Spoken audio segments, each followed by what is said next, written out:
Living two different lives doesn't destroy people immediately. It destroys them gradually, through repetition, through self-monitoring, through emotional interruption so constant. The brain eventually mistakes suppression for personality. That's the hidden psychology of many closeted people. Not simply hiding attraction, not simply hiding identity, but learning how to survive by becoming emotionally divisible. One version for family, one version for friends, one version online, one version at work, one version in complete isolation. And after enough years, switching personalities stops feeling intentional. It becomes automatic. That's when the damage becomes difficult to detect, because externally, everything can still appear normal, successful, social, funny, adaptable, even confident. But internally, the nervous system is operating like a threat detection machine. Every movement gets filtered. Every reaction gets edited. Every emotional impulse gets checked before becoming visible. Not because closeted people are dishonest, but because emotional honesty stopped feeling safe a long time ago. And modern culture intensifies this fear constantly. Because identity no longer exists only socially. It exists digitally, algorithmically, permanently. One accidental moment can become evidence. One screenshot can suddenly change how people see you. One expression, one rumor, one tagged photo, one slip in tone. That level of visibility changes human behavior, especially for people already psychologically trained to anticipate rejection. So closeted people often become emotionally hyper-aware long before they become emotionally understood. There's a major difference between those two things. Self-awareness creates clarity. Hyper-awareness creates self-surveillance. And self-surveillance changes the way people exist around others. Eventually the brain stops asking, "What do I actually feel?"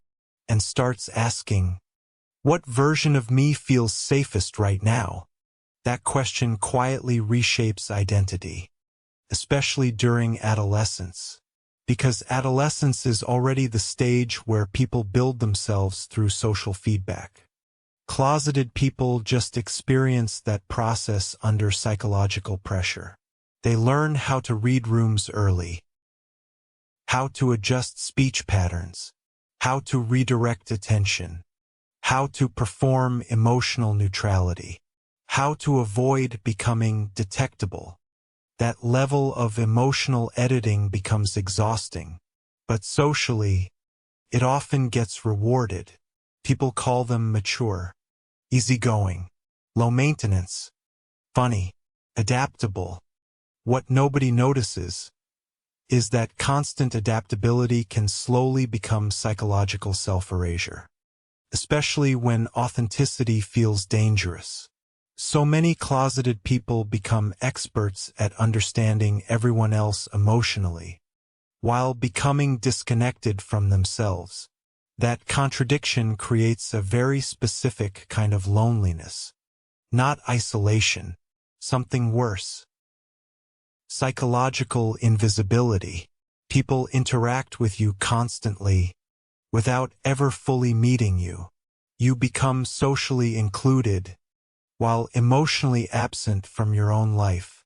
And modern relationships intensify this fragmentation even further, because dating culture now revolves around emotional convenience. Instant chemistry, instant readability, instant compatibility. People don't slowly discover each other anymore. They evaluate each other. Swipe culture turned emotional connection into rapid psychological assessment.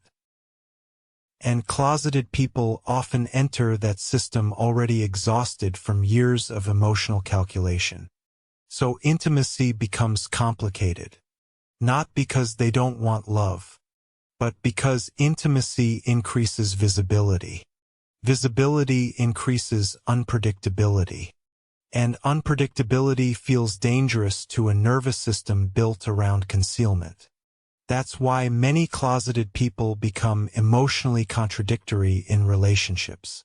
Deeply affectionate, then suddenly distant. Emotionally available, then emotionally unreachable.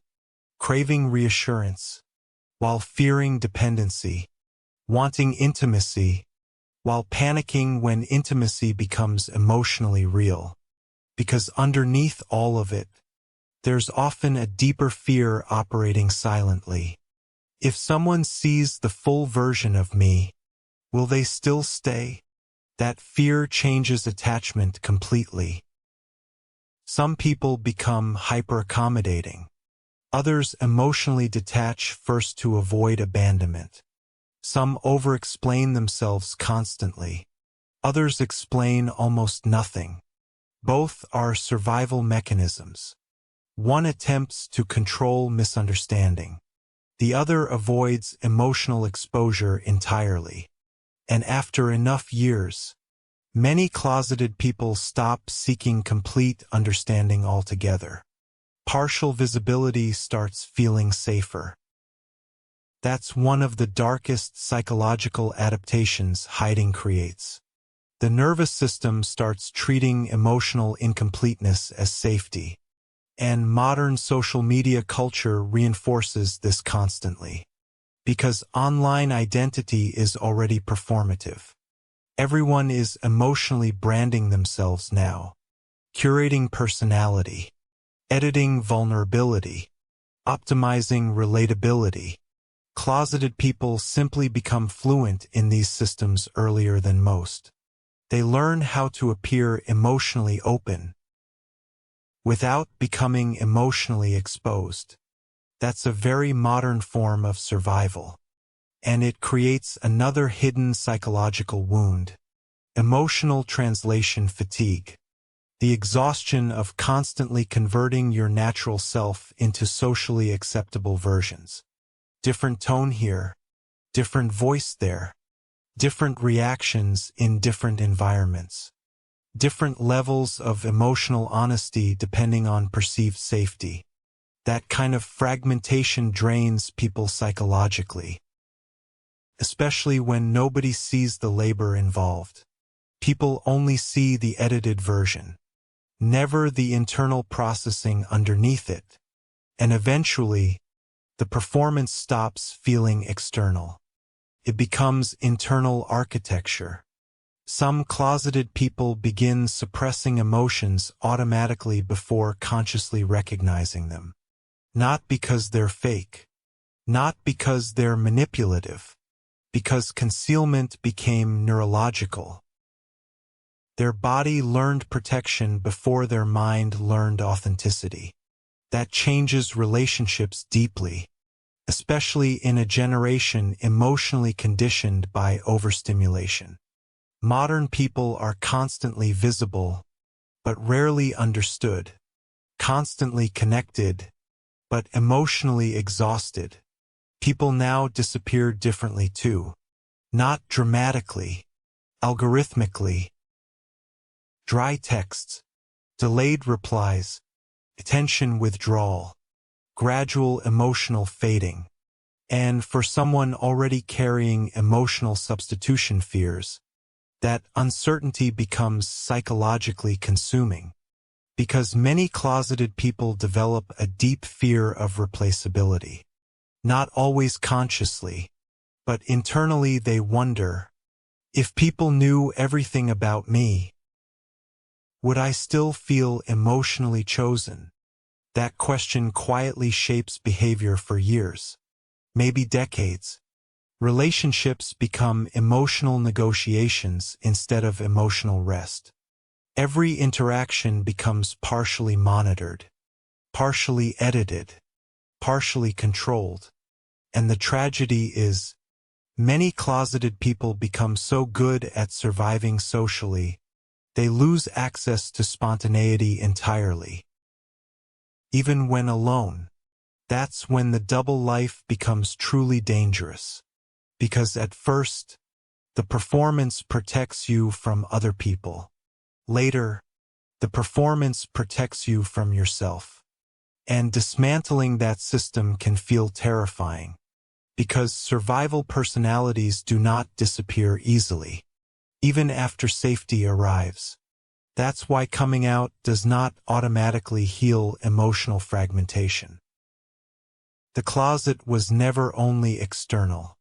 Eventually, it became internal, a psychological operating system built around anticipation, adjustment, and emotional risk management. And after years of living like that, many closeted people no longer know if they're expressing themselves naturally or performing the safest possible version of themselves automatically. That's the hidden damage living two different lives creates. Not just secrecy, not just fear, but the slow erosion of emotional spontaneity, the slow replacement of authenticity with emotional calculation, until one day, survival stops feeling like survival and starts feeling like identity itself.